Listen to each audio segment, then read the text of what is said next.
Yeah, fine, thank you. Good. Well, I'll just share my screen and then we can get started. So I'll practice this, so it should be okay.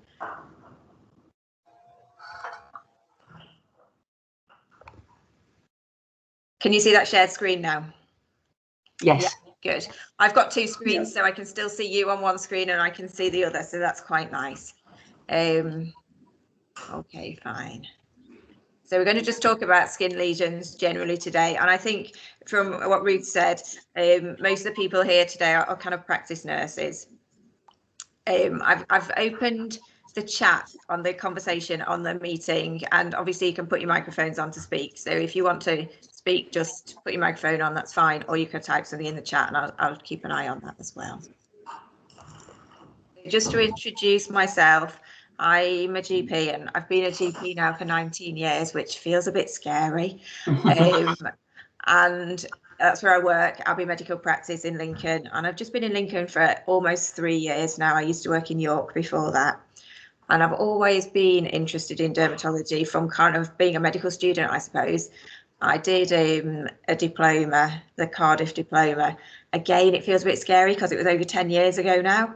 And then I did work in a sort of secondary care dermatology clinic for a little while after that and got some experience there. But I actually stopped doing that and I don't do any kind of secondary care work now because I kind of like doing dermatology in general practice. And my course, I suppose, was more focused to that as well.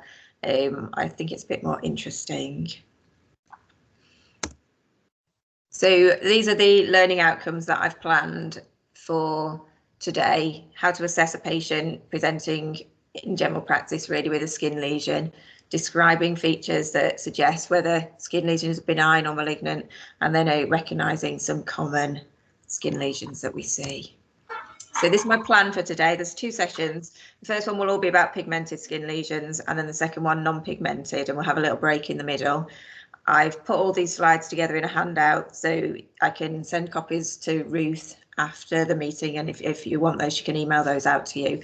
So you don't need to write anything down or do anything, just listen. It would be quite good if we could be interactive. So if we ask questions, be really happy either if you want to put your microphone on and speak or write something in the chat would be great. And then I just put on there relax because I'm not going to pick on anybody. So if you don't speak, it just makes my job harder, but I'm not going to pick on you because I hate that feeling when you think, oh my God, somebody's going to ask me something, then you can't listen anymore because you just panic. So I won't do that.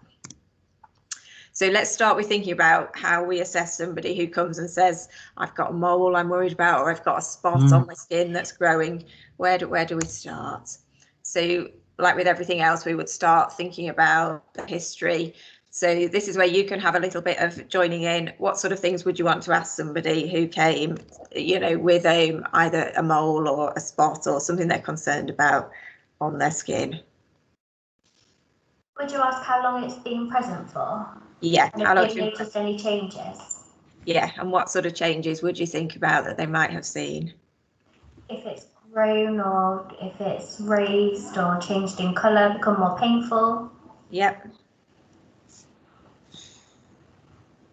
Very good. What else? If it's bled, if it's been bleeding. Bled. Yeah, that's really important, isn't it?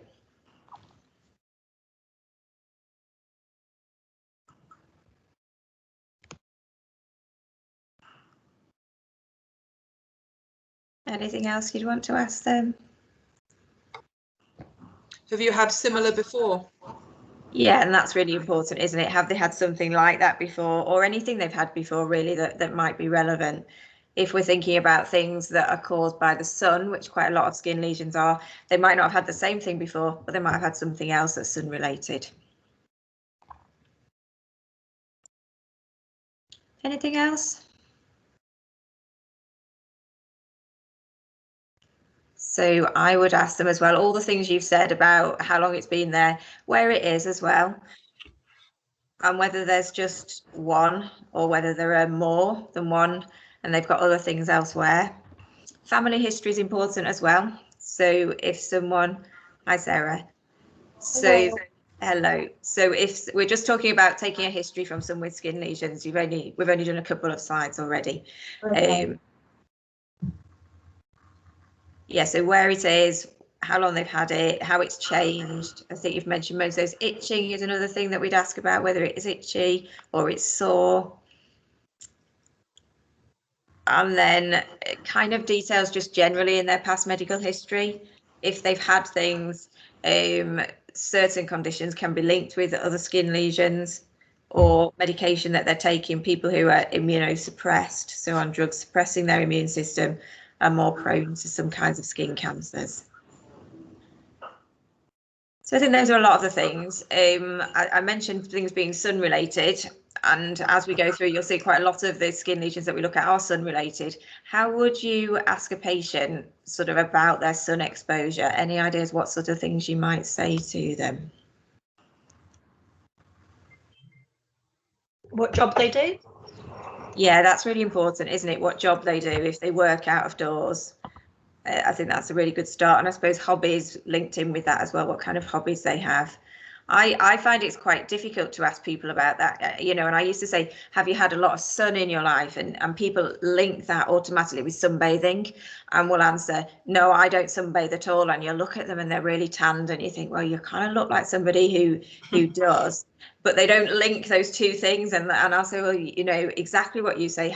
And now I'll say, have you worked outdoors or lived abroad? And that's a good way of sort of asking, because people think if they don't lie in the sun but they're outdoors gardening all day, that's nothing to do with sun exposure. So that's quite a tricky question, and that's how I tend to approach it. So let's move on. So we've talked about how we would assess someone, and now we'll move on to looking at people who've got pigmented skin lesions. So those are kind of moles, things that are brown and black generally. And I think a lot of people think that looking at pigmented lesions is a really tricky thing to do, because we can look at all those pictures on the screen there, and I know my husband would say, well, they all look exactly the same. And he can't see that there's any difference between any different skin things. He's quite used to in my house there being lots of books and pictures around, and he thinks everything is the same. So we'll look at ways of trying to distinguish one thing from another so that we don't end up feeling like that. So if we look at this, first of all, if somebody came and said, I've got this thing that I'm worried about, and showed you that, what would you be thinking that might be if that's what they showed you?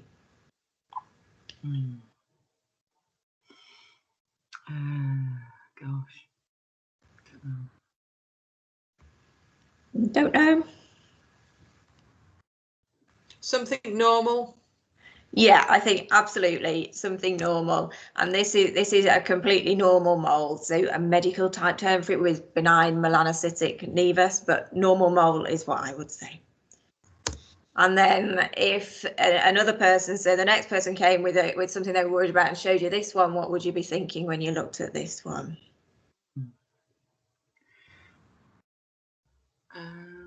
Don't know. Don't know, that's fine. Not as normal. Not as normal, completely not normal. So this one is a melanoma. So that's good that your thought was that's not normal. It really isn't normal.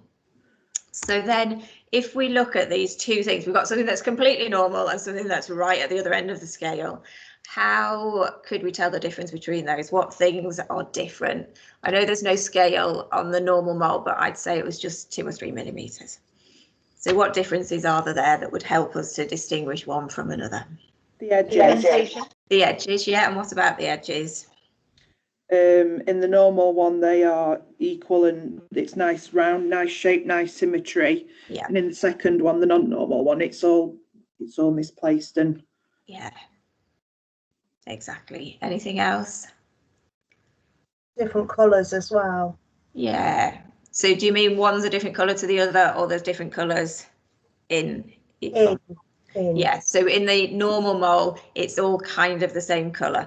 I mean, I will say when you take pictures like this and then enlarge them, things that are very normal start to look a little bit abnormal. And if you were really picky, you might think, well, it's exactly the same colour.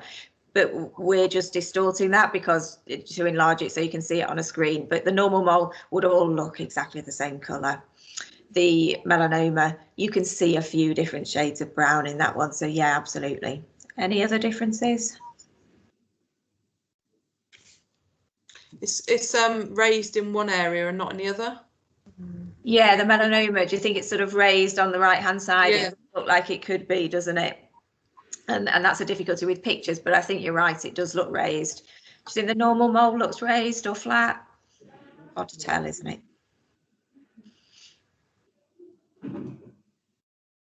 Anything else you can think of? What about the size of them?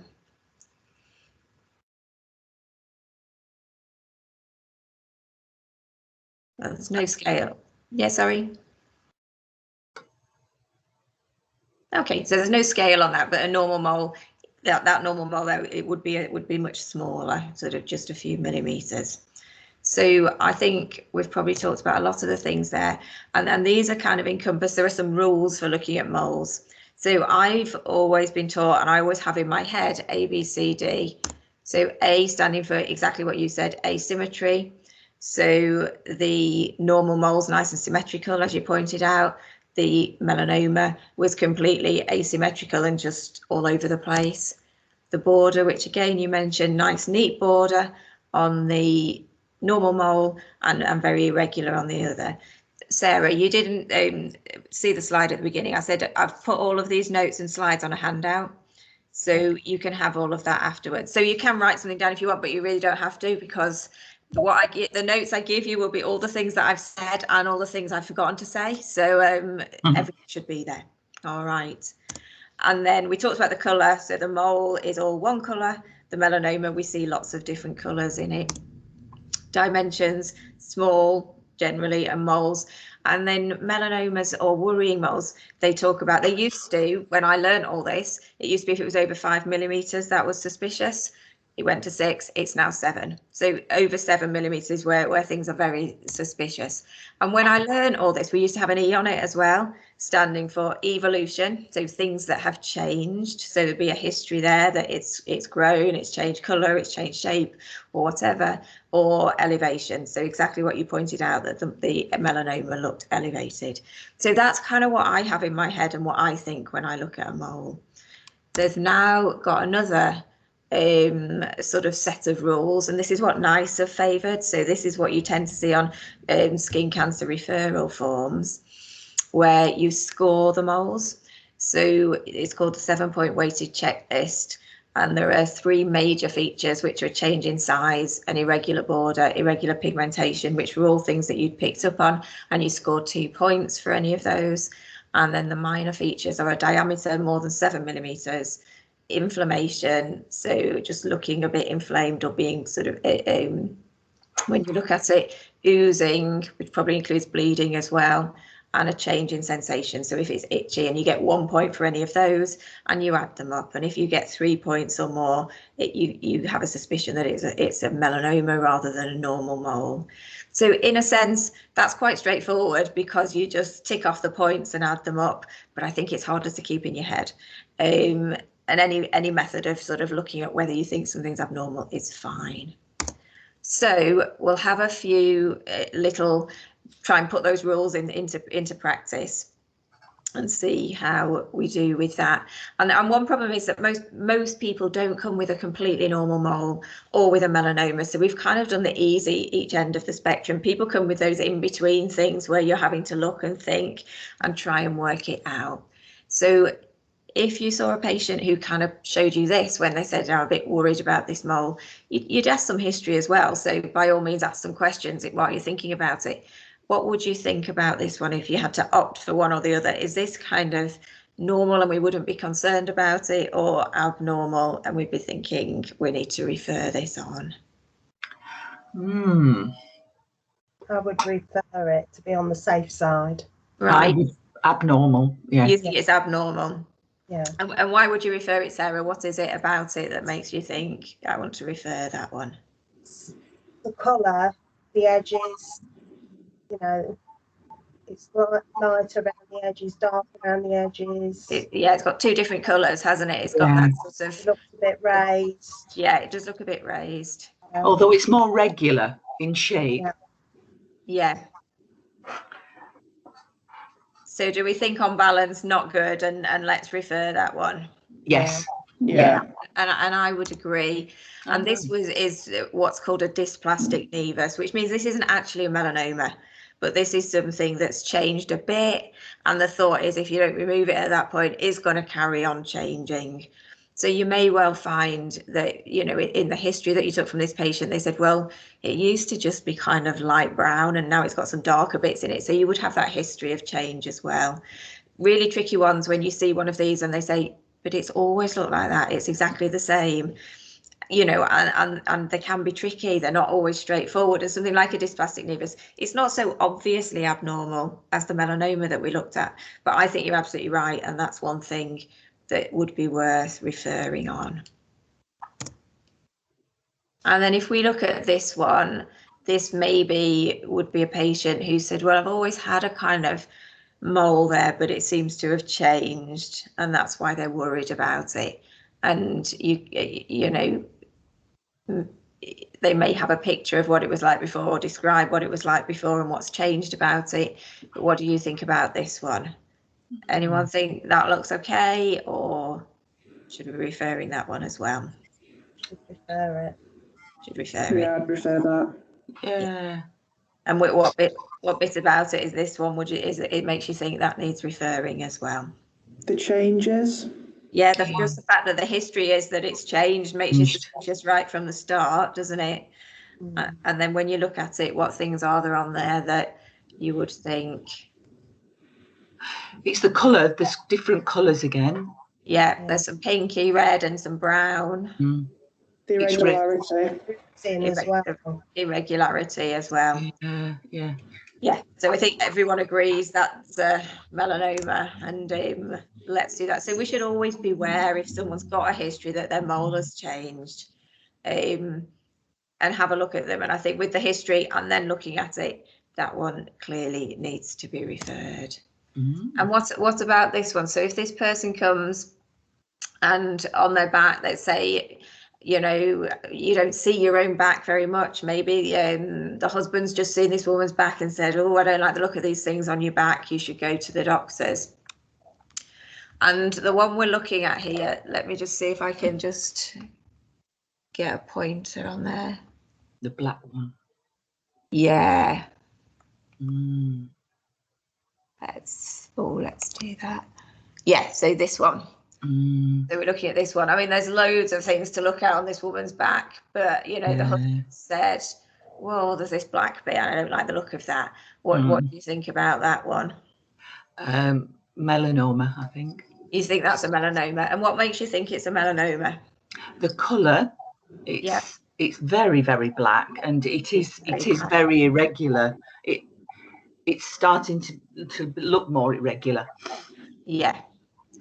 Yeah, and I think, you know, we would all look at that and think, oh, that just doesn't look good. You're absolutely right. And what I've put this slide on for is they talk about something called the ugly duckling sign. And I mean, here, this one's really black. And when you look at all the other things around, I mean, this one's slightly unusual as well, but we'll come on to those.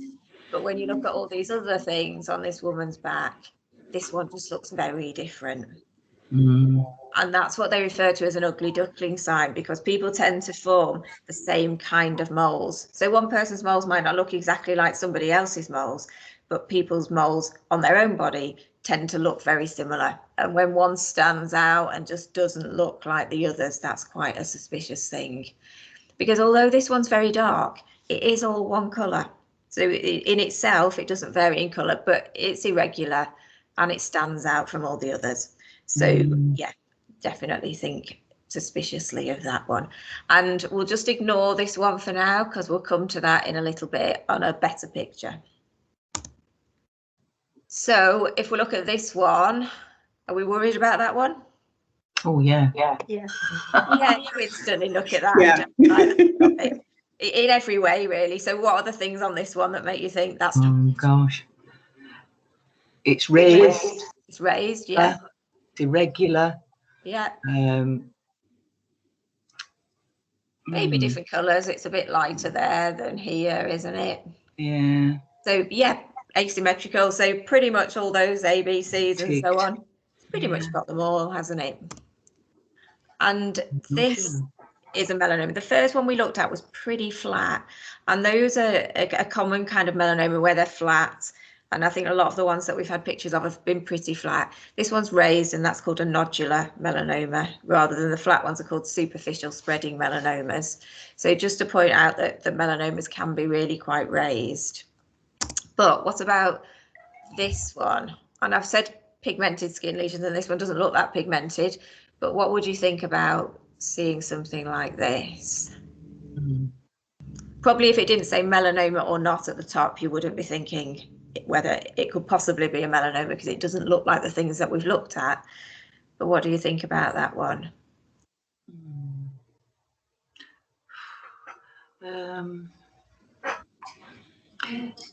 It almost looks cyst-like to me. Yeah. And it almost looks like an abscess, doesn't it? And you're thinking, yeah, is that a cyst or an infected cyst? Yeah. I agree. I mean, this one is actually also a nodular melanoma, but there's that word in front of it, amelanotic. So the amelanotic means it's not got a lot of melanin in. So that's why it looks red. You can almost imagine this bit round here is part of it, and it's a bit brown. But your thought when you look at that first off is not to think, could that be some kind of melanoma? And that's where it gets a bit mean, doesn't it? Melanomas, you instantly think should be brown or black or something. And if they're pink, you think that's just not fair. But quite a proportion of melanomas are amelanotic. And I'll just move on to the next thing to talk about how we can tell a difference. So normal moles can be raised. So this one is actually a normal mole that's also amelanotic, so it's pretty pink. But that's one that we're not worried about, and the one before we were. So again, how could we tell a difference between these two in terms of something that's not concerning, which is just a normal mole, because moles can become raised like that, and that's quite normal. But this one I've told you isn't good. So any differences you could kind of think of between those two? It's very smooth. This one, the melanoma. Yeah, the melanoma. I don't know why it's so smooth, whereas this one's sort of knobbly. A bit knobbly, isn't it? And actually, when you know, that's interesting, because actually when you think about people who've got moles that are raised, and you sometimes see those on people's faces, they are often a bit knobbly like that, although that's not something that they describe. So I don't know whether they're all 100% like that. Any other differences? Probably not that much in the picture, is there really? Looks a bit shiny, but that might just be the photograph. I think it might just be the photograph. I mean, I think this is all part of it. So in a way, it looks a little bit irregular in terms of colour and so on, but it's definitely a tricky one. But there's another rule that I came across that I think is helpful in this situation. So this says E, standing for elevation, and it makes me wonder whether that's why the E was dropped from that ABCD, which was ABCDE before. But E for elevation, F for firmness. So you can't see that in the picture. But if you could feel those moles, which is what you would do if you were seeing a patient, you could feel them. The one on the left, the sort of normal mole, they tend to feel really quite soft and squishy. Things that are cancerous, so like a melanoma, feel quite firm. And they describe that feeling of firmness as being a bit like the tip of your nose. So not necessarily hard like a bone, but feel firm. So like touching the tip of your nose. And then growth. So again, you can't see that in the picture. But if you'd see, if the patient that had come to see you had that amelanotic melanoma that we said really looks quite hard to pick out as a melanoma, they would be telling you that it was tiny a few weeks ago and it's just slowly got bigger. So the history is really important as well as just what you see. So that rule, EFG rule, is something that's really important to distinguish between things that are malignant and things that are benign. So if you remember that one, that's really, really helpful. So I hope that didn't scare you too much. You know, I think all of those things we looked at, if you think about the ABCDs or the 7-point checklist, whichever works better for you, and then you think about things that are elevated, feel firm and are growing, I think you would have picked out a lot of the things that were concerning in those pictures. But we'll move on to some slightly different things. This is on a lady's face, So you can see probably sort of forehead, isn't it? And do you think that's concerning? Yeah, there's different colours and it's slightly irregular around the outside. I don't think so. You don't think so? Okay, no, I agree with what you said. I don't know who said that first. It does look slightly different colours, doesn't it? It does look slightly here, as if it's a little bit darker, and maybe here. And it does look a little bit irregular. And was it, Liz, was it you who said you don't think so? No, I just think it's pigmented changes, looking at a forehead. But yeah, so you think maybe there's like other little freckles and things that she's got. That might be why there's those little bits. Yeah. So you wouldn't be worried by that one? Perhaps I should be.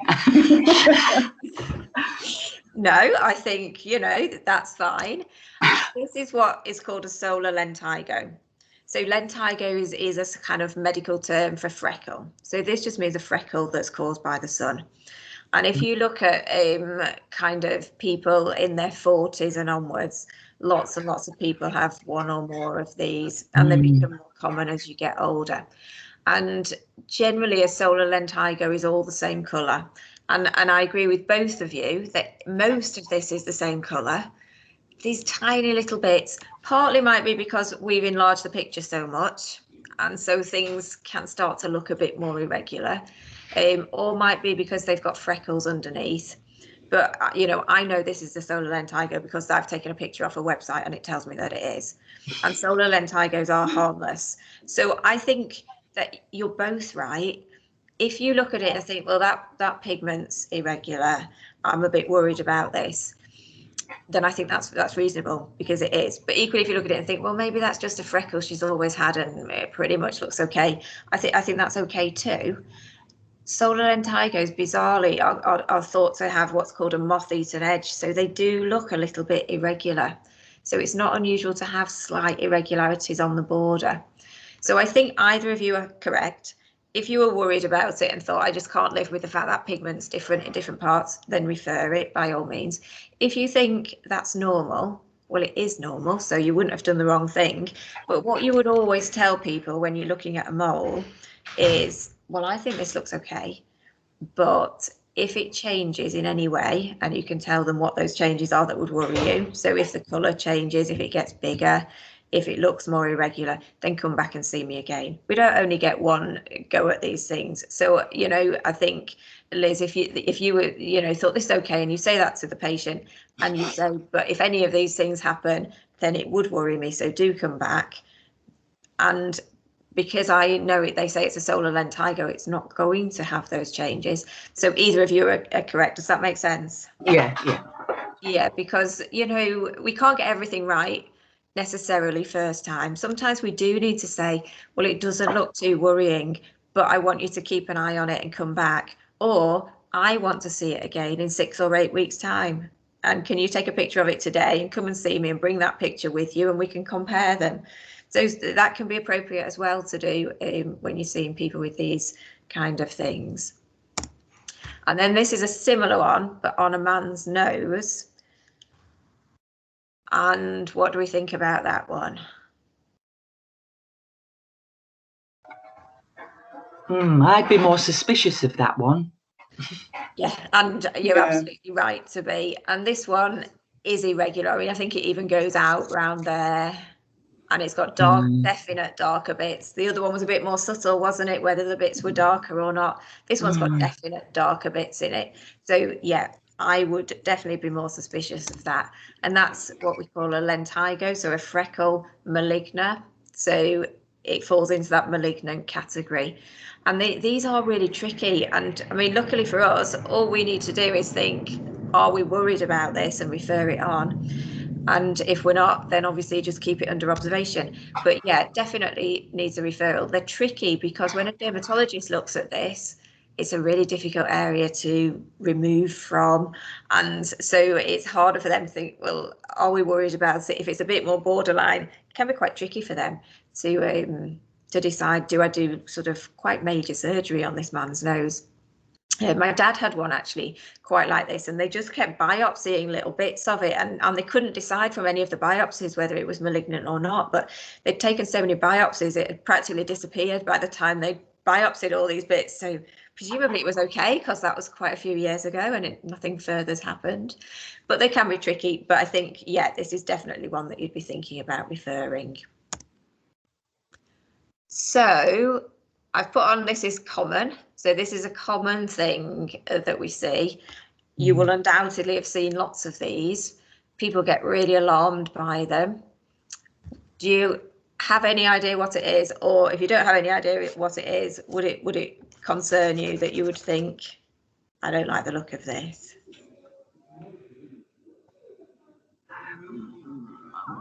I think it's a warty type thing. It looks quite warty, doesn't it, looking at the surface of it? So it's like a kind of warty thing, but it's quite pigmented, it's quite dark. Yeah. So are you, Liz, saying you wouldn't be worried by it? You would think it's some kind of wart and it's okay? Yes. Yes. You're good at making a decision, aren't you? And you're absolutely right. But I think actually it's really interesting, isn't it? Because in our jobs, we have to make a decision, don't we? So somebody comes with something and we've got to make a decision. Are we worried about this or aren't we? And a lot of that just comes from your gut instinct, which I think is what you're sort of quite good at following. And that comes from the education you've had and the experience you've had. And, you know, I don't know how much experience you've all had or education you've had, but I think both of those things account for how you feel about things. So hopefully by the end of today, your gut instinct will be even better. But I think, yeah, follow that gut instinct. And this is what we call a seborrheic keratosis. So have you heard that term before? And these are common things that people get on their skin, kind of from about their 40s onwards. You see loads of them on people's backs, you see them on faces and around the neck and around the breast areas. They think that they're partly caused by sunlight and partly caused by kind of friction. So you tend to see them where bra straps are in women, or waistbands, things that might just rub against the skin.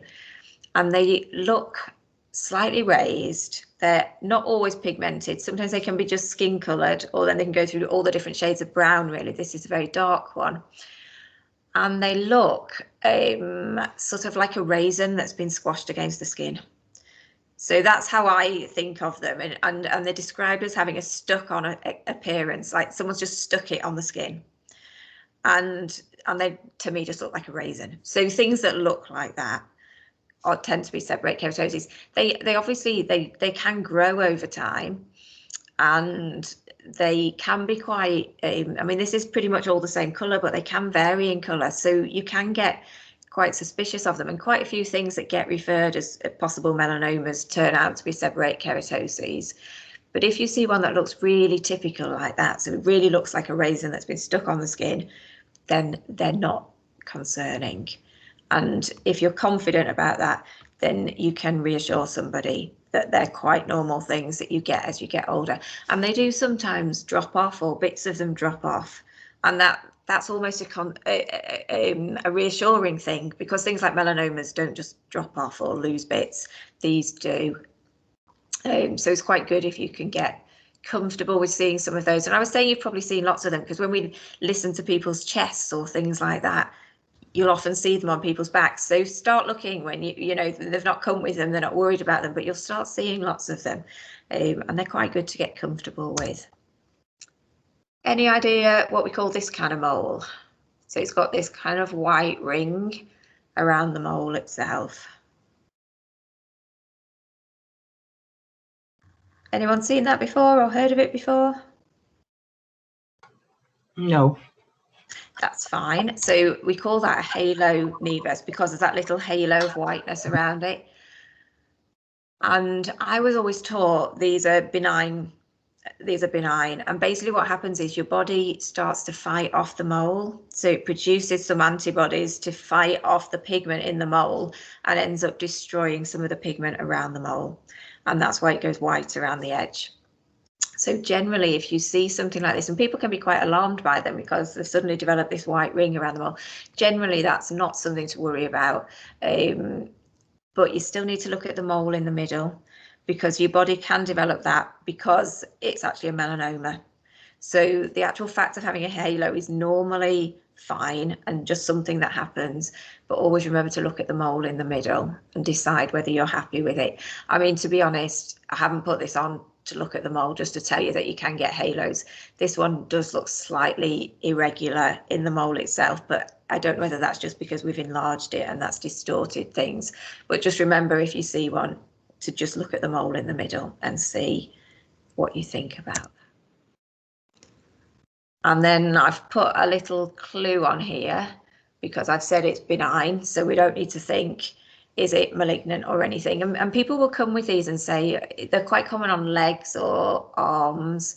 I've got this little lump, maybe it's a little bit painful, and it just kind of looks like this. I don't know if you've seen anything like that. They're not always pigmented, sometimes they're just pink.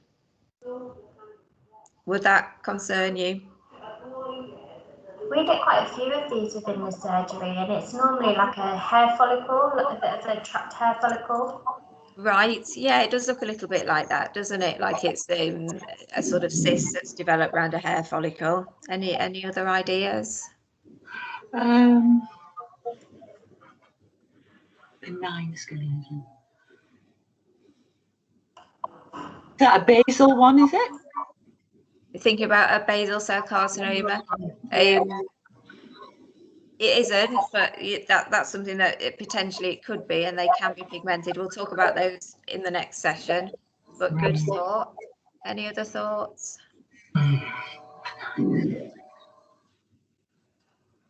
No. Okay, that's fine.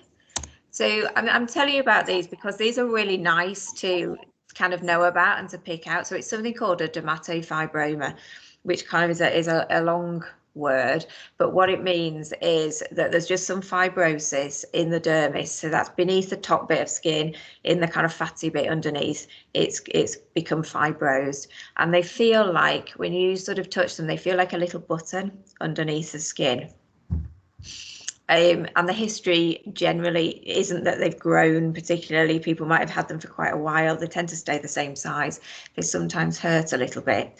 But the thing that's quite nice with them is if you try and do this where you pinch either side of it, you can see it kind of dimples in the middle. That's where the blue arrow is on that picture. You get a little bit of dimpling in the middle because it's although it's in the dermis, it's kind of attached to the epidermis at the top. So so it dimples when you squeeze it, and that tells you that that's what it is. You don't get that kind of thing with cancers and things.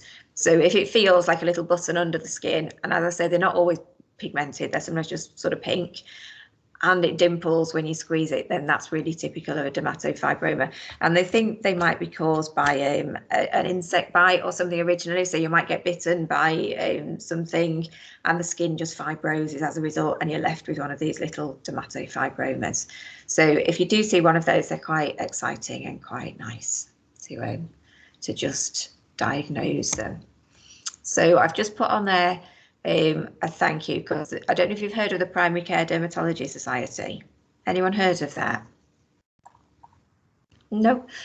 I mean, it's what it says. It's a Society for Dermatology aimed at primary care, and it's really worth having a look at their website if you're interested in dermatology. It's free to look at their website. You can become a member of the society, and it's really cheap. It's only about £25 a year, but anybody can use the website, and it's just really nicely laid out about all different skin conditions. So I would really encourage you to look at that. And it has kind of almost like flow charts for some things. So if you've seen something, it can help you to work through and see what it might be. And there's loads of good pictures on there. DermNet, which is a New Zealand website, is the other place that's really good for sort of learning stuff about skin conditions, and loads of pictures on it, and lots of sort of online training almost as well on there.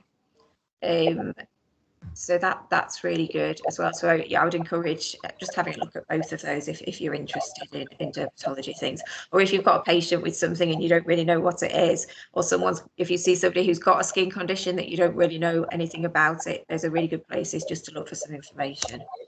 So any questions at this point about any of the pigmented things we've seen? Have I scared you, or have I made it sort of simpler to kind of think, what do I do when I see one of these? Can I just ask, Nikki, you know, the amylytic, whatever, the one that was really pale, would that depend on your natural skin colour? Because I burn in the sun, so my skin is pale and pink. Is that relevant to how you would get a melanoma? If I got a melanoma, could it be black or without that pigment? Yeah, no, good question. I don't know that it is linked with that. I think it's just one of the bizarre things that happen, but that's interesting. I've only seen 2 of those amelanotic melanomas before, and I think those are the ones that are probably most scary out of all the things we've looked at, because they're not brown, so they don't make you think melanoma in any way. But I have to say, both of the ones I've seen, if you think about that EFG thing of elevated and firm and growing and that history, they would all follow that rule completely. And although the picture that I had on there looks a bit like it's a cyst or something, they don't when you see them really. Right. They're odd, because we see cysts a lot, don't we? So we're quite used to sort of seeing cysts, but they don't feel like that. And the history of them growing makes you think that that's just a bit odd. So I know that looking at that is a little bit scary, but I wanted to leave it in just so to make you aware that not all melanomas are brown. Yeah. And just to point out that kind of EFG rule, really, because I didn't mean to do that, because unfortunately we do see all kinds of things, don't we?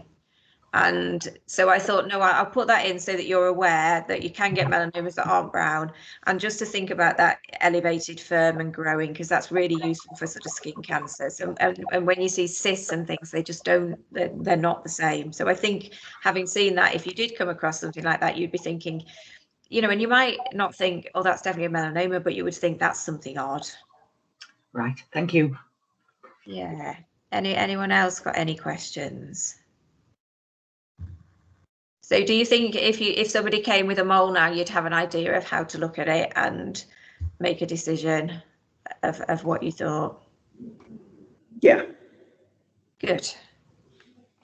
And you can always look at some pictures online and just think to yourself, what would I think about this? Because there's just loads and loads of pictures everywhere.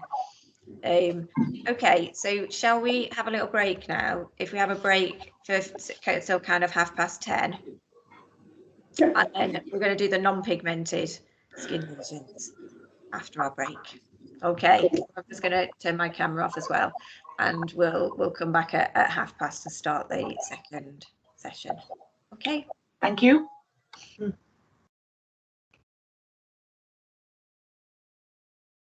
With that, or no, I'm confident that that's fine. And that's really what I was hoping to get from this session. Yeah, and I think you're absolutely right. You don't have to know what it is. It's just have to have that feeling of yes or no. Yeah. That's so. If I can take that away, and then I'm going to put my A, B, C, D, F, G, I think, on a laminated sheet. Yeah. And that will probably help as well. Yeah. Well, hopefully, it's just about 10:30, isn't it? Hopefully we'll do some non-pigmented ones as well, and you'll have more pictures of things to just think, hopefully. Right, well, it's 10:30, so shall we just start the second half? Yeah. I can't tell whether everyone else is back, but we'll start anyway. So let me just share that screen.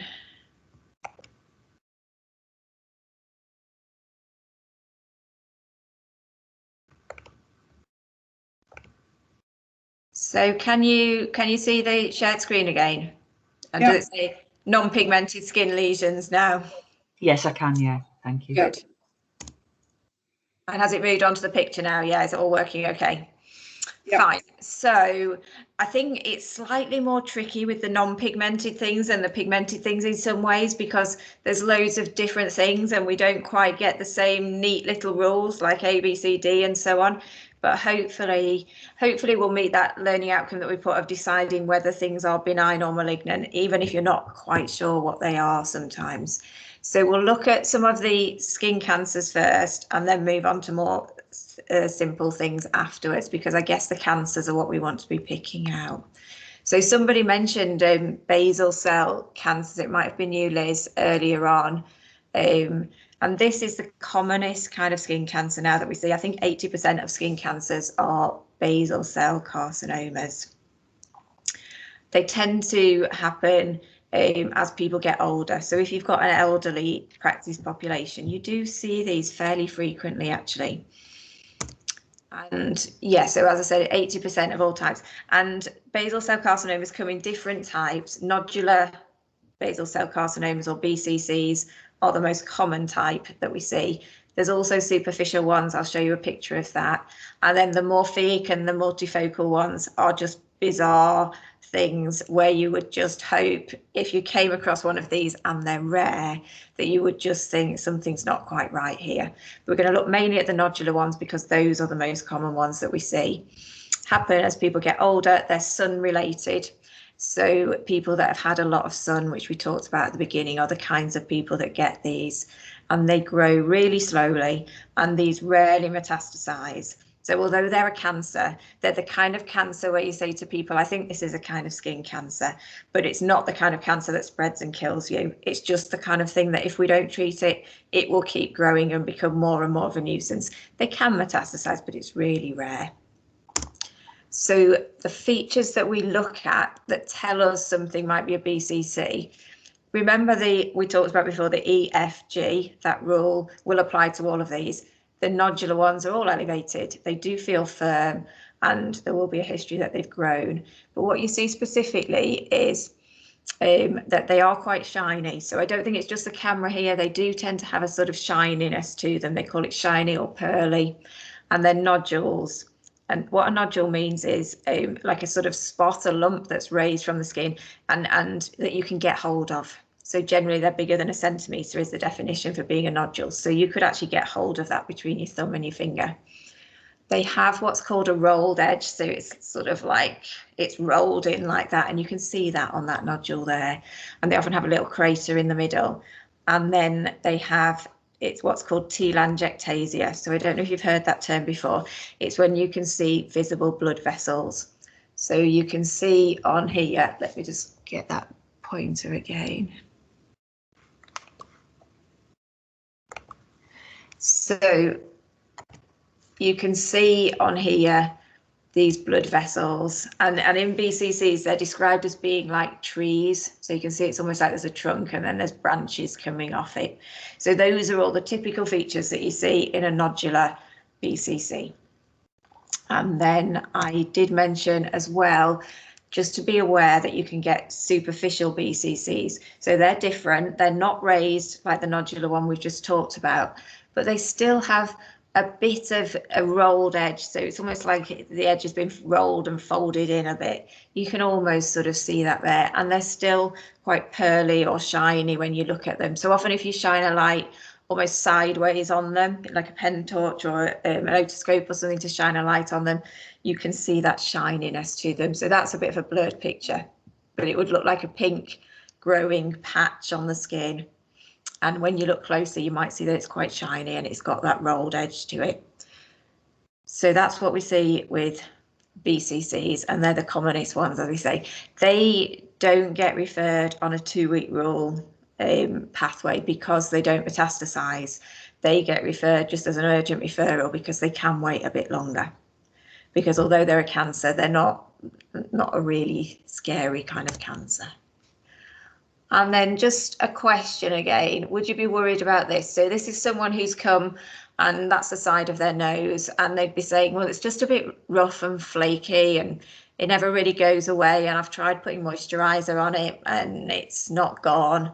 What would you think if they showed you that? refer.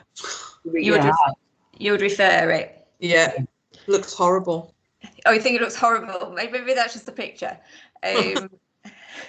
When you enlarge things, they can look quite horrible. But yeah, that's fair enough. Were you going to say the same, Liz? I think you had your microphone on. Yeah, I think I would. And is a rodent also the same as a BCC? Oh yeah, good point. So a BCC, basal cell carcinoma, the sort of colloquial term for it is a rodent ulcer. Ah, right, okay. So yeah, patients often talk about rodent ulcers. So it's the same thing as a BCC. It's I don't know. It feels like a bit of an old-fashioned term. I think that's what some consultants say to people when they don't want to say it's a cancer. Almost they describe it as a rodent ulcer. But yeah, same thing. Right. So this, and you're probably worried because I've said we're going to start with skin cancers, and then I've showed you a picture and said, would you be worried about it? This is actually what we call an actinic or solar keratosis. Oh. I don't know if you've heard of those before, and they're really, really common. I think in the over 65s, something like 40–50% of people will have at least one of these somewhere on their skin. They're caused by the sun, and obviously as you get older, we've all had lots and lots of sun on our skin. And one of the early changes that you get from the sun is areas like this of rough skin that never goes away. So you can moisturize it, but then it comes back again. And and sometimes you can feel them more than you can see them. I mean, obviously you can see this one. Sometimes they just feel like sandpaper. So if you rub your finger over it, the skin just feels that sort of very roughness, like a sandpaper. And the reason that they're important is that they're pre-malignant. So they're not skin cancers. But if we didn't treat them, some of them would turn into skin cancers. So although they in themselves aren't actually cancer, the thought is that we should treat them because some of them are going to change. And actually, interestingly, it's only a small proportion, and different information sources say different things. And so you get figures between about 0.1% up to about 10% will change to become cancerous. And I think that probably depends if they include the really, really minor ones. So there's lots of ways of treating these, which we don't really need to go into because you probably wouldn't be treating them. So if you saw something like this, then it would be appropriate to refer that on to somebody that can treat it. And I think the other important thing when we see something like an actinic keratosis is thinking, well, that could become a cancer. But actually, if you've got an actinic keratosis somewhere, you've clearly had quite a bit of sun. So it's also thinking, have you got something somewhere else that we need to look at as well? So like we said when we were talking about the history at the beginning, a history of sun exposure or a past history of something sun related means you could have other sun related things. So the ideal teaching is if you see something like a BCC or an actinic keratosis is to think, well, is there something somewhere else on this person's skin that I need to be looking at as well? So probably in your position, if you saw something like this, refer it on to somebody that can treat it. And if you've got the time and the energy to do it, have a look at the rest of their skin and just see if there's something else. And I learned a really good lesson about doing that when I saw a man a few years ago, and he came with something on his leg. And when I looked at that, I thought, oh, that's definitely a skin cancer. We need to refer it on. And I kind of knew I should be looking at the rest of your skin. And we're always running late, aren't we? We're always under time pressure. And I thought, well, you know, I've literally just looked at this man's leg. It's taken me a few minutes. It's a bit mean not to offer. And I said, would you like me to just have a look at the rest of your skin while you're here? And he was a lovely old man, and he was like, oh, if you've got the time, that'd be lovely. And he took his top off, and on the back of his arm, I just thought, oh my God, that's a melanoma. And it was like that first picture about an hour or so ago that we looked at where you didn't really question it. You just thought that is definitely a melanoma. And I kind of said to him, oh, well, how long have you had this thing on your arm? And he had no idea it was there because he couldn't see it because it was the back of his arm. And so that was a really fruitful benefit to actually taking that effort just to have a look, because he didn't know it was there, and the skin cancer on his leg wasn't going to cause much problems, but this melanoma could have done. So that story always reminds me just to have a look at the rest of the skin. So those are just some more pictures of actinic keratosis, because they can look really quite different. They can be anything from kind of skin coloured to pink to slightly brownish, and they can have just little bits of scale on the top. That doesn't look too bad. It's quite a bit thicker here. And then in this picture at the bottom, where they're really quite thick, quite raised, you'd be starting to think, has this changed into a skin cancer? Is it an actinic keratosis, or has it actually gone on to change? And the sort of signs that make you think something might have changed into a skin cancer, if it's growing, if it's quite firm, and particularly if it's bleeding or painful, or you've got those symptoms associated with it, then you would be thinking that might be a cancer. Just written a few points about actinic keratosis, sun exposure. So people with fair skin, blonde hair, that kind of skin type, they're the people who are more prone to getting sun-related skin problems. They turn into SCCs, which we'll talk about in a minute. That means squamous cell carcinoma. And yeah, if they're painful or bleeding, get more suspicious of them. So another question. So this is a lady's lower leg, and she's and somebody who's come with a kind of pink scaly patch on their lower leg. What do you think that could be? What sort of things would you think of? Any ideas? Psoriasis, eczema, Yeah. dermatitis, anything. Yeah, or it can be all kinds of things, can't it? A pink scaly patch. So, I mean, it could be skin conditions like eczema, psoriasis, and certainly if it was itchy, you'd think more about eczema. If they had things elsewhere, might give you a clue as well if it could be eczema or psoriasis. We've just talked about actinic keratoses, and you can get them anywhere, and they can be pink and a bit scaly. And we talked about the superficial BCC. The superficial basal cell carcinoma, you can get those as well. And the one that we haven't mentioned just then is Bowen's disease. Anyone heard about Bowen's disease? And that's what this is actually, but pink scaly patches on people's legs can be concerning. And I think, yes, it could be eczema, it could be psoriasis. It's quite odd to just have one patch of those. So we'd be thinking other things anywhere else. If it's just the one single patch, then just be a little bit suspicious about Bowen's disease. And just a few points about that. So that's another pre-malignant thing. So actinic keratosis are pre-malignant. They can change and become cancers. Bowen's disease is another pre-malignant thing. So again, can turn into an SCC, squamous cell carcinoma, which we'll talk about in a minute. Only 3% of them become SCCs. So again, it's only a small proportion that will change, but we don't know which ones it's going to be. And the kind of skin cancer that it turns into can be really quite aggressive. So it is worth trying to treat all Bowen's disease to prevent those small number of cancers. Again, it's something caused by sun exposure, so we should look for other things, more common in women than men. And again, it's those people with fair skin, blonde hair, and you tend to see just very slow growing pink scaly patches. And lower legs is a really common place. I think it's because women wear skirts a lot. So when they're out in the sun, the lower legs do get affected by the sun. So I kept saying that we'd talk about squamous cell carcinoma. This is the next one. So this is the second commonest skin cancer. So BCCs are the commonest. This comes next. Melanomas are the scary ones that we worry about, but they're lower down the list of skin cancers.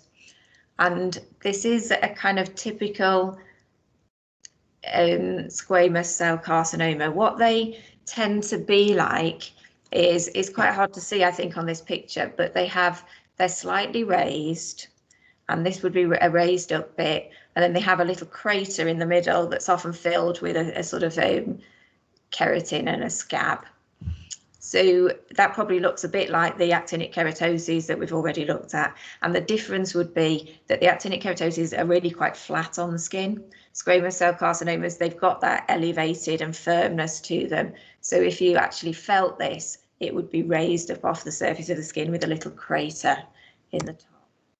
So that's another picture where maybe you can see it's raised up a bit and it's got a little scab on the top. The other thing people say about squamous cell carcinomas or SCCs is that they'll say, well, I have this and it scabs over and then the scab drops off and it never heals. It just goes through that cycle of scabbing, dropping off and scabbing again. So that's quite a common thing that you hear said. So second common is skin cancer. This is more common in men. Again, sun exposure, but you also get it with chronic inflammation. So some skin that's been inflamed for a long time can turn into an SCC. And you get more suspicious if there's pain, bleeding, itching, other symptoms with it. And these do metastasize. These do need to go 2-week rule because they can be quite aggressive and nasty. And this is a really horrible slide, horrible picture, but it's just a point to always remove the scale. So if you see, they're generally elderly people that have these, and lots of people have kind of scaly scalps. And we've already looked at some actinic keratoses where there's kind of scale on top of the skin.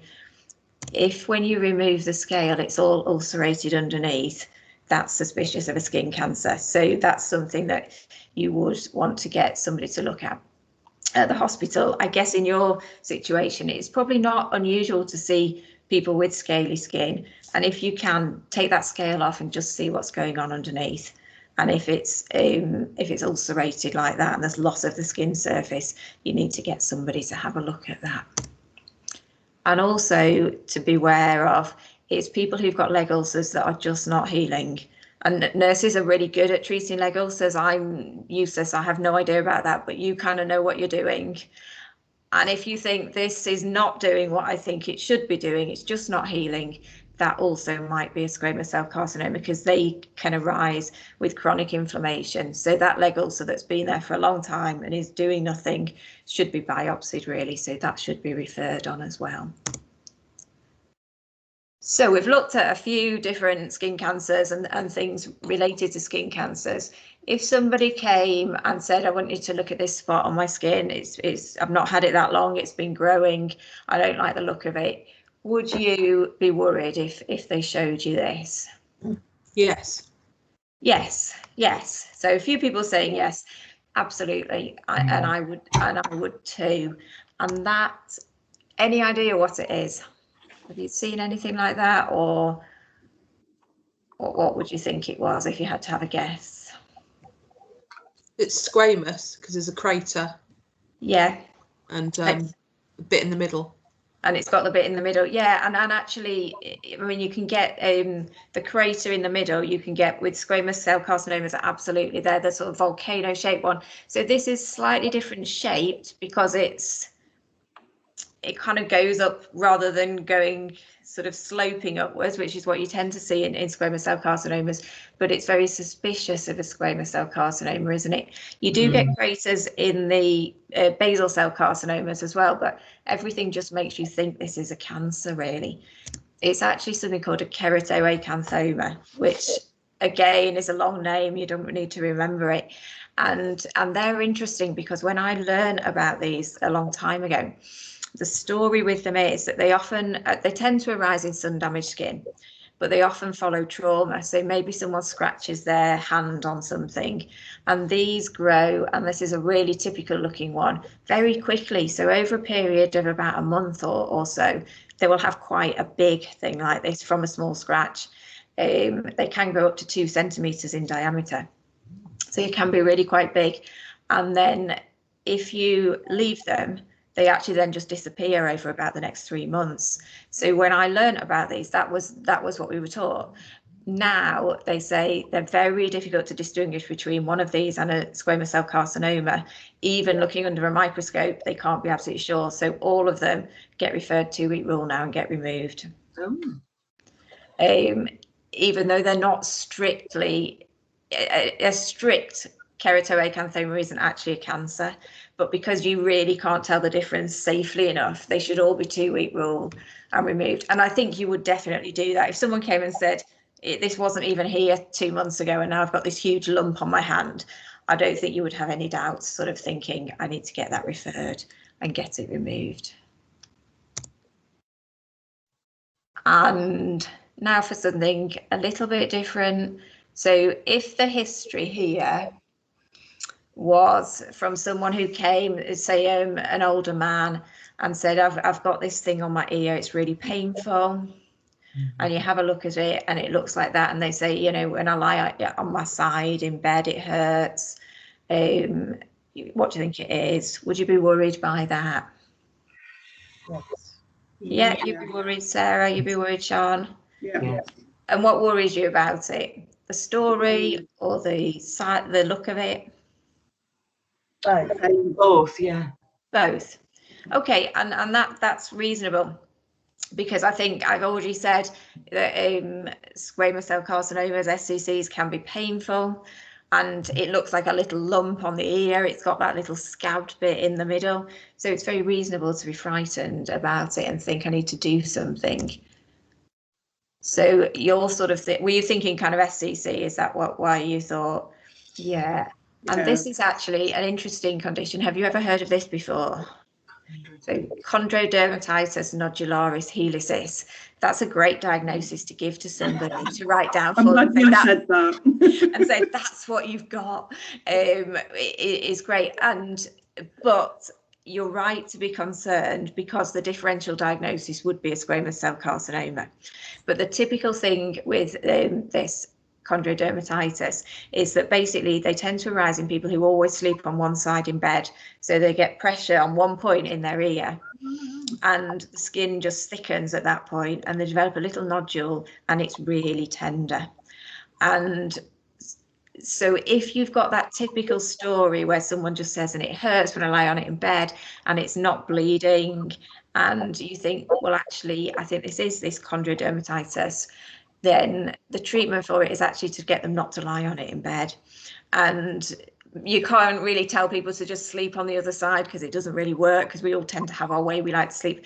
They make them kind of pressure relieving things to put on so that you sleep almost like on a sponge with a hole in the middle, so that the pressure isn't on that nodule, and it does slowly get better. And you can put topical steroid on it as well, and all of that helps it to get better, and they can just go away. If that doesn't work, then they have to be cut out. But if you have any concerns when you see something like this, you are absolutely right to go, this could be an SCC, and in that case it needs to be referred. And then if it's cut out and it's not an SCC, you've still say you've done a great thing, because it's really painful and you've got rid of it, and they can sleep without waking up repeatedly in pain. But it's a really nice diagnosis to give to somebody. Sounds impressive, doesn't it? That long Latin sounding name. So another thing, would you be worried about this skin lesion? I'd be worried if I had it on my face, because I wouldn't like the look of it. But sort of clinically, would you be worried if a patient came in with one of these on their face? Yeah, Caroline? Anyone else? Definitely. And what would worry you about that? It's colour. I mean, it looks like a skin tag, but it's crusty and it's got different colours and it's been bleeding. By the looks of it, it just doesn't look great. It really doesn't, does it? Anyone else worried by it, or not worried, or? I'm not sure, to be honest, on that one.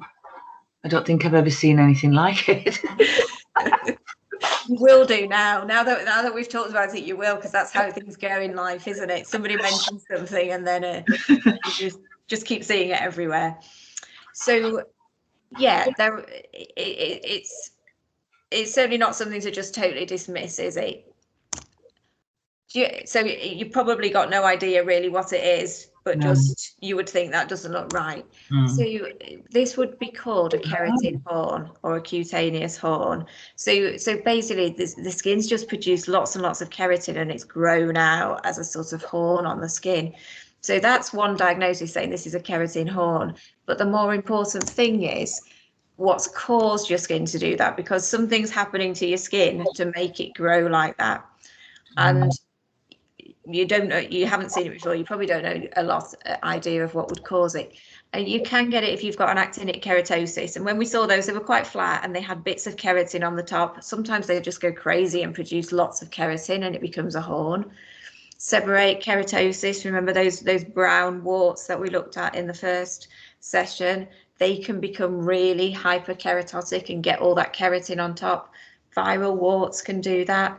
But then the important thing is that SCCs can do that as well. So what's important about these isn't the fact that there's loads of keratin forming a horn. What's important is what's underlying it all, what's caused the skin to do that. And the ones we need to be really wary of is, if you see that one in that ear, can you see the base of that? That's an SCC at the bottom. And where we were looking at SCCs and they had a little crater with a bit of keratin in, this one's just gone crazy and produced it as a horn. So that's when they get that's the reason to be concerned about them. I mean, if underlying it's an actinic keratosis, it's less worrying, although we know those can change.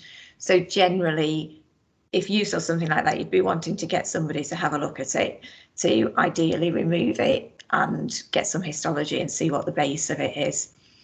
And I don't think anyone would want to just keep one of those on their face anyway. So I can't imagine any patient would just be saying, oh, if you think it's okay, I'll just keep it, because they don't look very nice, do they? Yeah, so if you do see any of those, have a look what's at the base, because obviously if it's an SCC at the base, you want it to be referred quickly to 2-week rule to be treated.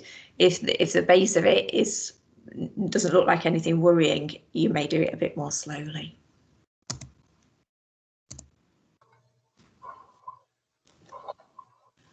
Okay, any ideas what you would think about this?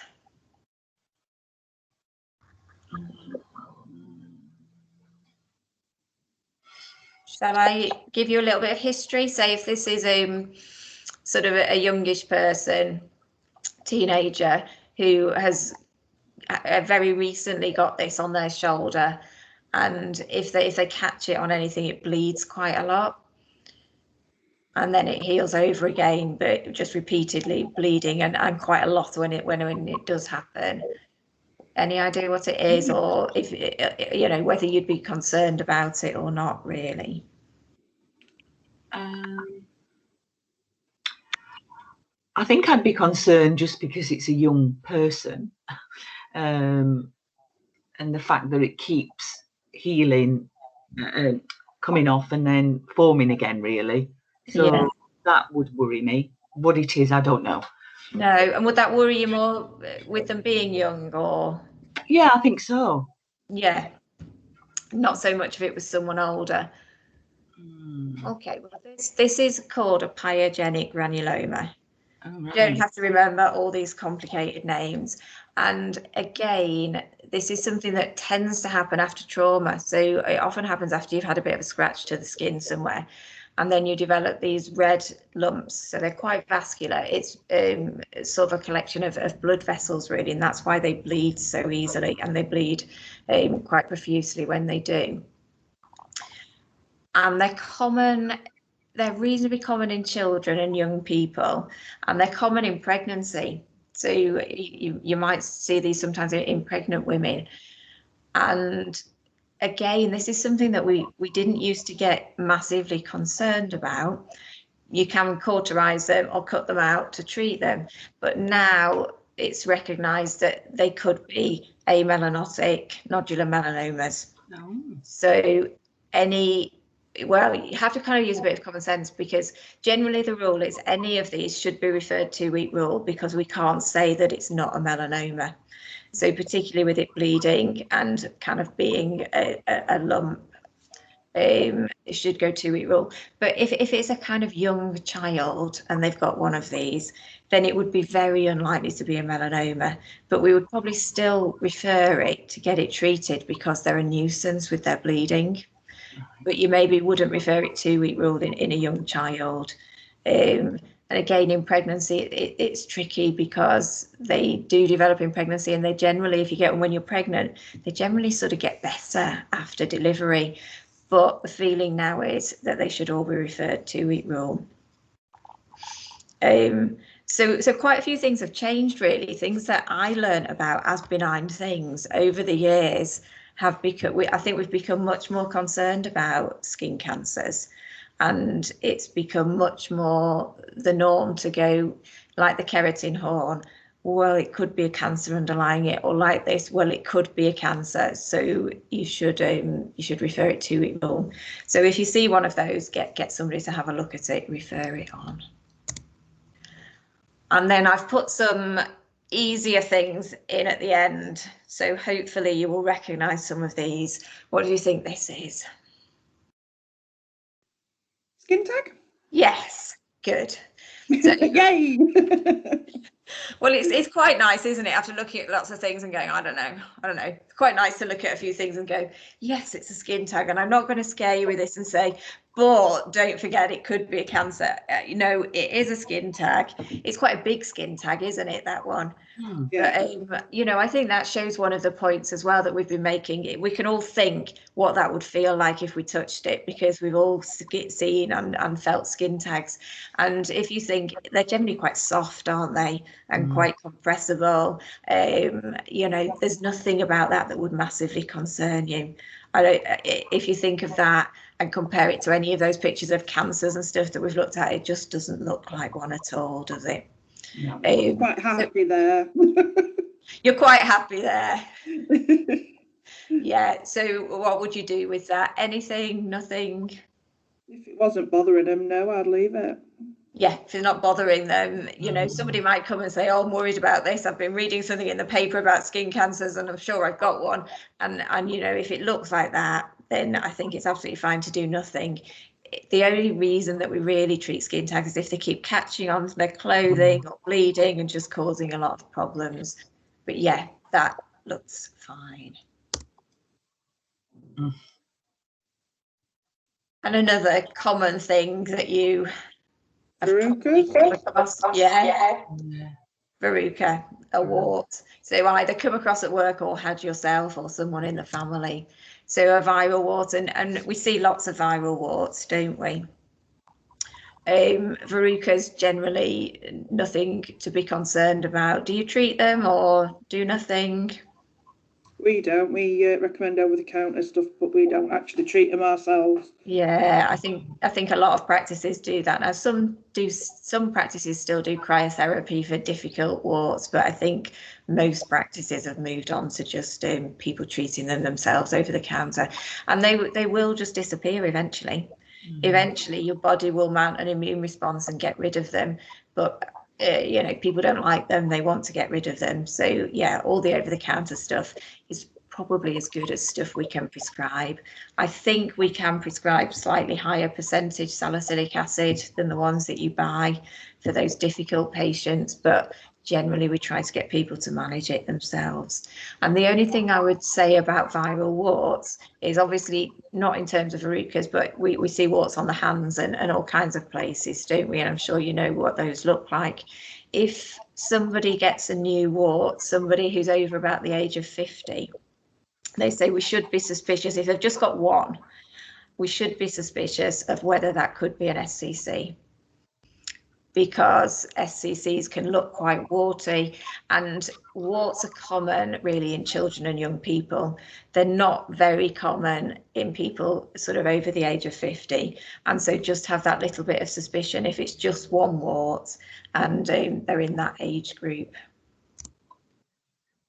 Some other common little things that we see in children, really, children and sometimes young adults. Any idea what these are? Molluscum contagiosum. Yeah, another nice name. Another nice name to give to something. And yeah, and those are typical molluscum, and they're caused by a viral infection. And the typical thing is they're described as being umbilicated papules. So papule means a raised skin lesion that's less than 1 centimetre in diameter. Whereas we said before about nodules being bigger than 1 centimetre, papules are the small ones, less than 1 centimetre, and they're called umbilicated because they have a little dip in the middle of them. So parents will bring their kids because they've got some of these on their skin. They don't tend to cause any problem. They don't tend to itch or bleed or be sore in any way. Do you treat those? What does anyone do with them if you've come across them? My experience is that they're left because they will go away. Yeah, and that's and that's the recommended thing, that generally, usually within 18 months, your body will get rid of them. So you will mount an immune response and get rid of them. So we used to, a long time ago, they used to say you can prick them with it was called an orange stick. So these little sticks, you can prick them with them and that can make them go away quicker. But then that went totally out of fashion because it's quite traumatic to do that to a child for something that is going to go away anyway and isn't going to cause any harm to anyone. So the advice now is to do nothing with them, to just leave them alone. You do find sometimes they become a bit red and inflamed and the skin around them becomes a bit red. So we sometimes end up giving some antibiotic cream if something like that happens in case they're infected. But it seems to be that when that happens, that usually means your body's mounting that immune response and they're about to disappear. So in a way, if they do that, that's usually a good sign that they're about to go. There is a treatment that you can prescribe for them. I think it's called Moludab. I don't know exactly what's in it. And that was sort of hyped up a bit quite a few years ago now. I think it's still available. And you occasionally get parents having read about that, wanting this treatment for it. We don't really prescribe it. Most CCGs would get cross if they saw you writing prescriptions for it because it's just a minor self-limiting thing in children. So do nothing. And another common thing that you might have seen, any idea what that is?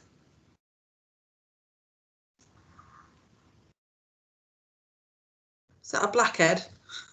It does look like a blackhead, doesn't it? Yeah. It isn't, but it would be a good point. And actually you can get these things that are raised and have a black centre like that and are called well, blackheads are called comedones, and the big ones that do look a bit like that are called giant comedones. But it isn't actually that. Any other ideas? It looks cystic a bit, really. It is the kind of cyst, yeah. Sebaceous cyst, but no, it's not. It don't know about black bit, does it? It is. Oh, it is, isn't it? Yeah, so sebaceous cyst, and we probably all know them as being called sebaceous cyst. Maybe the younger people don't, but we're supposed to call them epidermoid cysts now. Oh. I think because sebaceous, when we use the term sebaceous cyst, sebaceous glands are what produce the sort of oil on our skin, the grease, and presumably somebody thought these were to do with sebaceous glands. They now know that they're nothing to do with sebaceous glands, which I think is why they've tried to change the name to epidermoid cyst. So if you see that written down, that is the same thing. And these are benign and harmless. And the way we can distinguish these from other kinds of cysts is because of that little hole that they've got in them. So they always have a little punctum, it's called, and it's black here. Sometimes it's not that dark. And that's how we distinguish it as a sebaceous cyst. And they feel, when you press them, quite soft. So they are different to how that amelanotic melanoma felt that we've talked about. So you can feel them quite squishy, really, if you squeeze them between your fingers. And what would you do with one of these?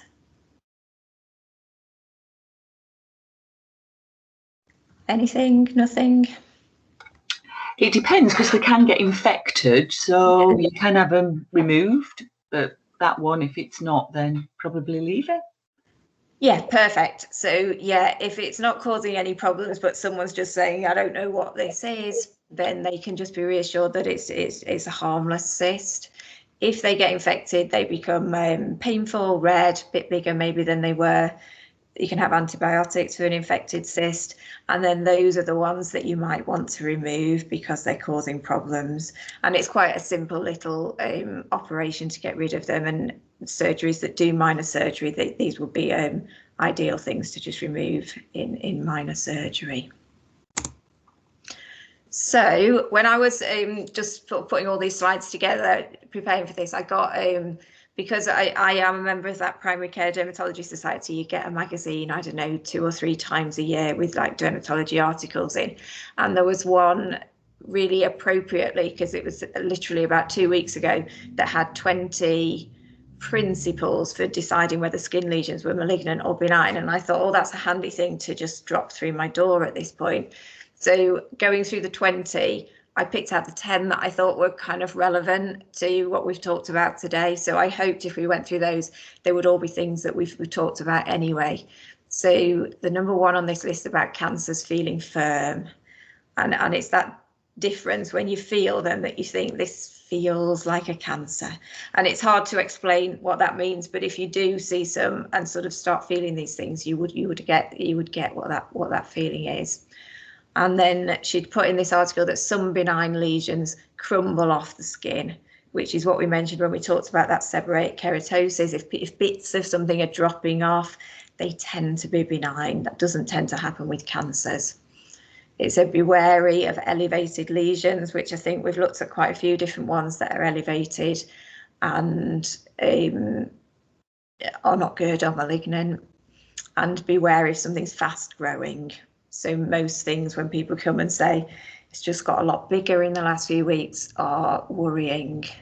She'd put a point in about the ugly duckling sign, which we looked at with that mole on that lady's back. She'd said about referring if a mole's got 2 or more colours in it, which I think we've talked about.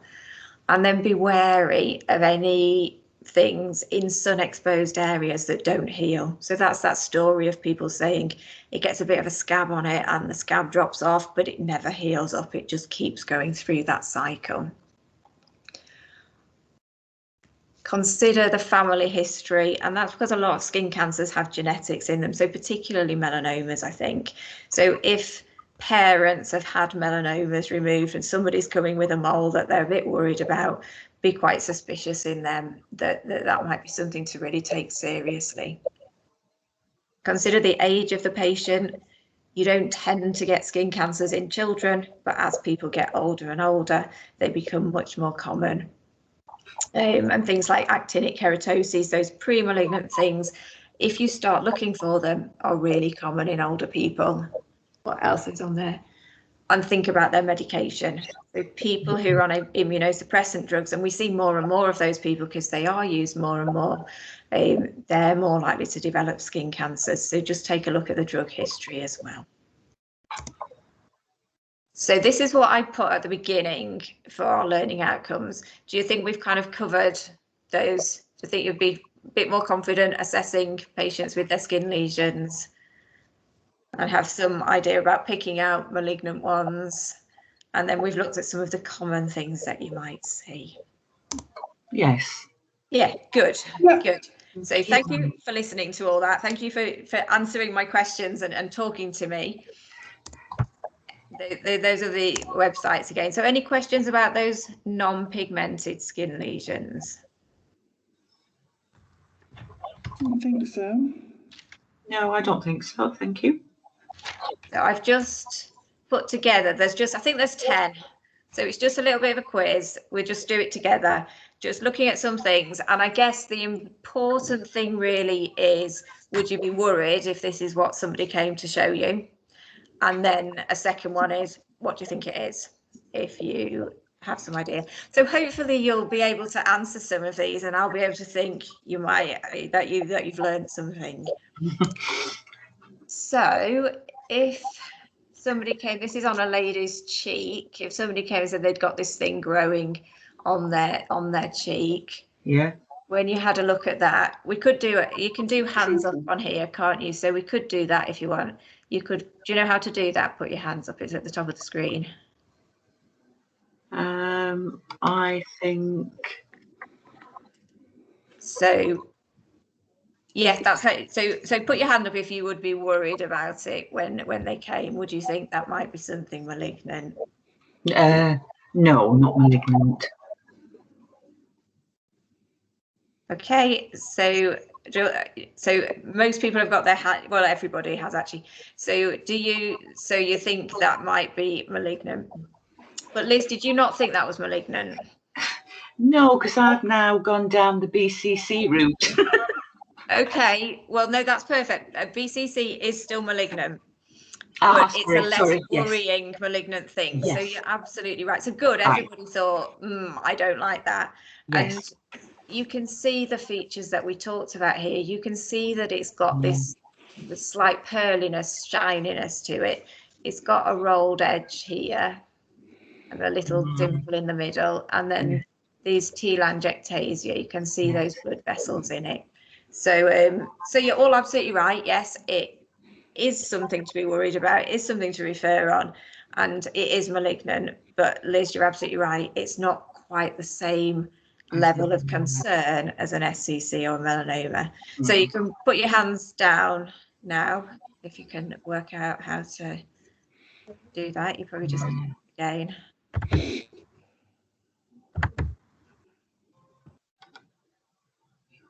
Lower. Sarah, do you want to put yours down? Oh, I thought I did. You have now, that's fine.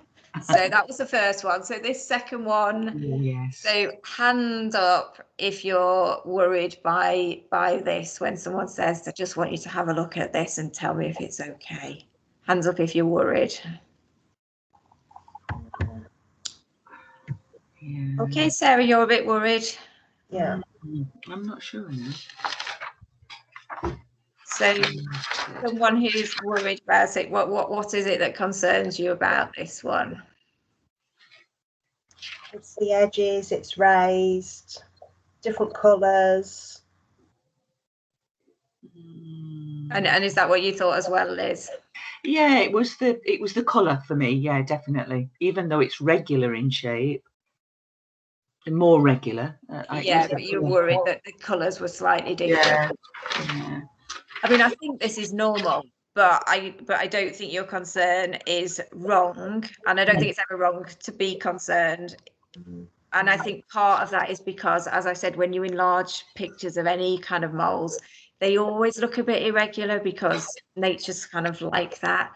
But it's pretty small, and that is fairly regular if we weren't expanding it so big. But it's much better to be concerned about something, and those are good reasons to be concerned and refer something on, than to be the other way.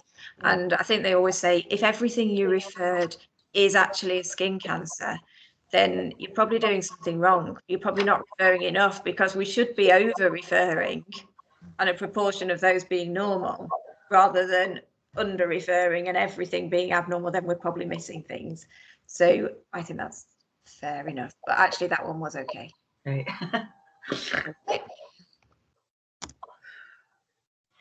So this is a face again, isn't it?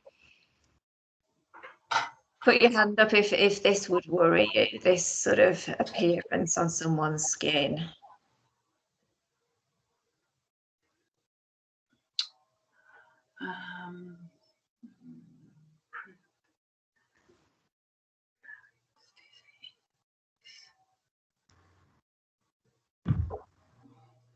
No, nobody worried by that. Okay, any ideas what you think that might be?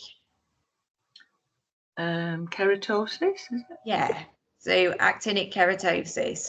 Yeah. That's quite a big patch of it. You don't normally see quite such big patches. You normally see smaller ones. So that's sudden damage on someone's face. So yeah, it's not malignant, it's pre-malignant, and if we don't do something about it, it might turn into a skin cancer. But it's not something that's going to it's not going to keep you awake at night, is it, thinking that's a cancer. So yeah, good. Oh, this is it should be not too difficult, hopefully. Hand up if you're worried by this.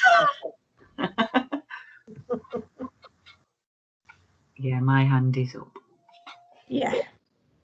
Sarah, your hand isn't up. Is that because Oh, it should be. I've got a, yeah, there we go. Okay, good. Everyone's hand is up. What's this? We don't need to go into big detail talking about it. What's this? Malignant melanoma.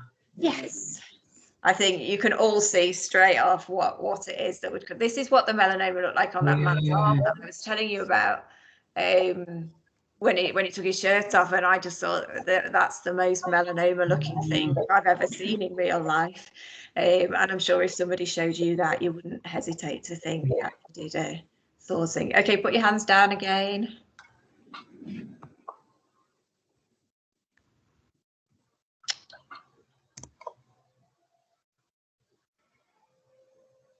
Would you be worried by this if this was something that had developed over the last two months or so? Yeah, I think I might be actually. Yeah. Everyone's worried. Yeah. And what worries you about this one? It might The be. rate has got bigger. Yeah, the rate it's got bigger. What were you going to say, Liz? That amelanoma, I can't say that word, but that melanoma. Yeah. Melanoma. Yeah, and it is one of those. And we said quite a few times about that EFG rule, and this would follow that rule. So I suspect if I'd asked you that at 9:30 this morning, you probably wouldn't have been worried about it. No. No. Some kind of infected cyst, which is what it looks like. But I think we've talked about how it could be something more concerning. Okay, hands down again.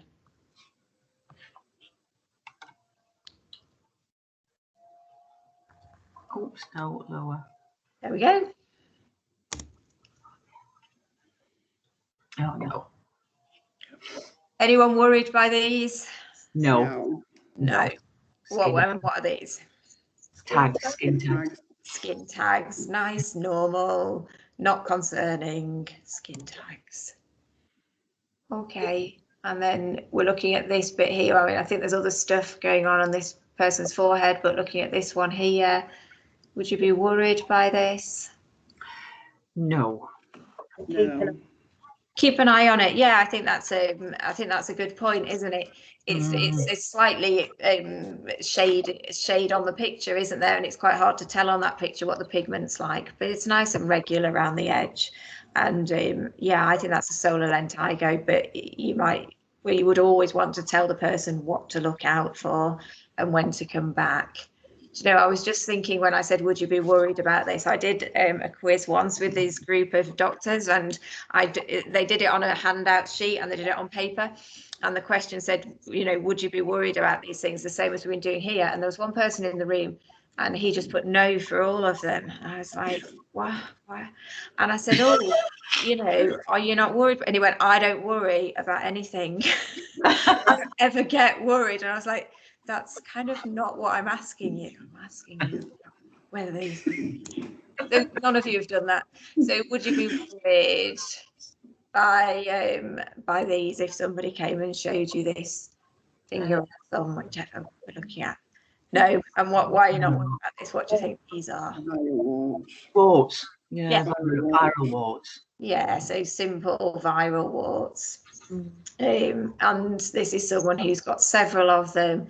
I mean, you know, if this was an elderly person and they just had one like this somewhere, then you would have to think, oh, that's a bit odd. But you know, the usual thing is warts on fingers in young people and children. Oh, yes. Is that worrying you? Yeah. Yes. Forgot. Get it. That's it. What about you, Caroline? Worried or not? Yeah. Everybody good. And what do you think this might be? A horn. Yeah. With an SCC at the base. Perfect. There you go. I bet you wouldn't have said that earlier, would you either? But you know, now you know. Even the perfect answer. Brilliant. Oh, and then look, here's the thing they've come with, and there's a little test you're doing. Worried or not worried? Yeah. Oh, your hand's still up, Liz. Is that just from before? Oh, sorry, from before. No, that's fine. That's fine. So what's this one? A dermatofibroma. Dermatofibroma. Very good. Very good. That was the end of my quiz, and you probably all got 10 out of 10 actually, didn't you?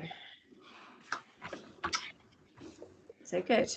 So that's all I've got to show you today. So any questions about any of the things we've looked at, talked about, or any other things that you've thought about?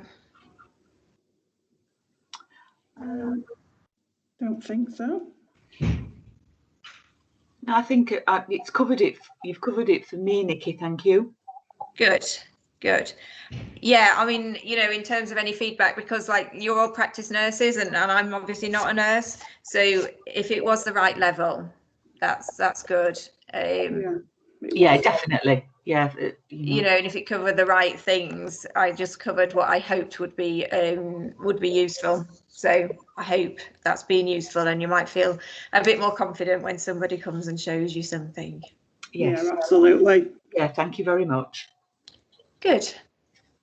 Well, if you don't have any more questions, then it's been really nice talking to you this morning, and maybe see you again sometime. Thank you for your time. Yeah, lovely. Thank you. Okay. Thank you very much, Nikki. Will you send slides for me to circulate? Oh yeah, I'll send those handouts, which has got all the slides and notes of things that I wanted to say. I'll send them to Ruth now, and she can send those out to you. Wonderful. Brilliant. Okay. Thank you. Thanks, guys. Bye. Bye-bye. Thank you. Bye.